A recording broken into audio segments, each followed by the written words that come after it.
The difference with us, I don't want to buy the business at any price, and I'll deal with but only when I get the equipment at the right price. So beware these two potential operators you have. If they don't have other stores and they haven't been through the ringer, you're going to end up with another empty space.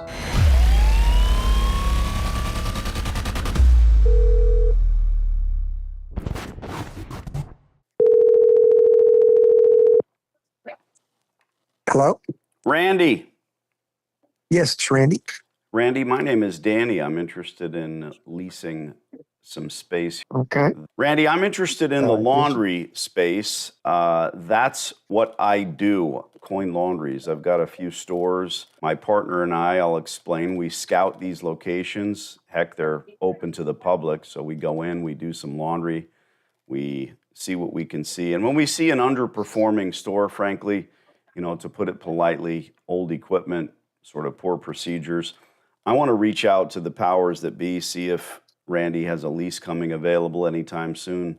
I'm interested in talking lease terms with you, not buying the business from the previous operator, and certainly not building laundromats from scratch, because that's very costly. At the end of the day, if you've got a really good tenant and they're paying on time, I don't expect you to do a damn thing. But when this comes to an end, at that point, I'm interested in talking with you, giving you a rent check, and spending the money on equipment. That's really what the business needs here. It needs to be renewed. And, I'm not trying to toss out your tenant. I can't do that, frankly. I don't want to do that. But if you didn't know we were out here looking, we'd never get together, if any of that makes any sense.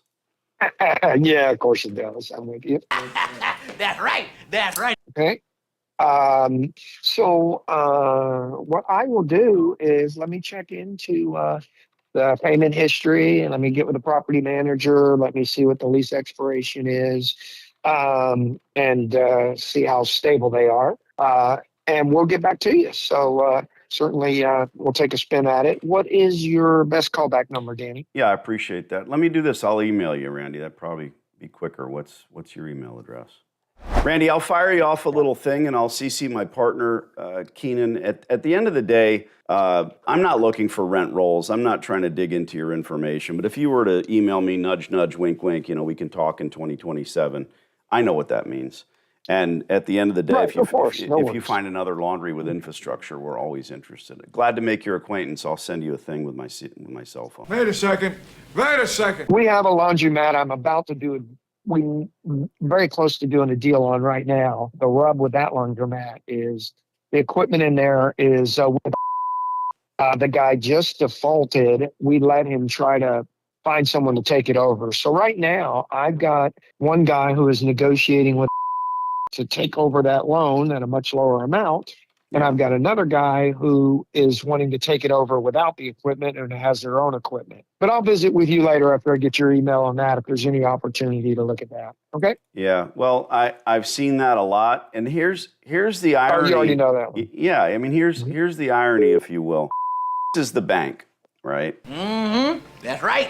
And they also sell the equipment, and they'll sell but it's not like Ford being Ford Motor Credit. It's different. Because imagine if Ford would also sell Hondas or Dodges or Chevrolets. That's what it is. I'm not saying it's bad, good, bad, or indifferent. I understand their model. Sure. But what you have is the previous operator failed and defaulted because they couldn't make money. Why? Because they bought the business. And that's a few $100,000 buy-in. Then comes in and sells them equipment. The people don't know what the equipment's worth. It's utterly preposterous to me, Randy, that these people keep doing this. They take a 30% down payment, and they know that's all they're ever getting. Imagine if they repossessed every car because they took 30% down and they knew the people couldn't afford the payment. Well, great business model. I see. And then they sell it again. And I see. The difference with us, I don't want to buy the business at any price, and I'll deal with but only when I get the equipment at the right price. So beware these two potential operators you have. If they don't have other stores and they haven't been through the ringer, you're going to end up with another empty space. And I know this. All right, I'll send you an email. I understand. Thanks, buddy. Good talking to you. Bye now. He doesn't want to hear what I have to say. I'm really saying that for the cheap seats.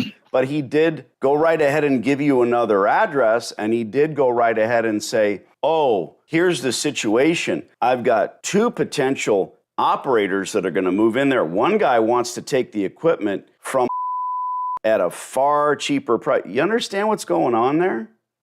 What happened to the first guy? He couldn't make money because he bought it and then he gave more money for the equipment than he should have. So those 2, exactly like I explained to him. So now he's got one guy that wants to give pennies on the dollar. I've done that. My clients have done that. And he's got another guy that says, well, I've got my own equipment. I don't want to deal with it. Is going to push to be the one that does the deal. Yep, get another sucker in there. Right. You dumb. What does dumb mean? And they have some leverage, but not all of it.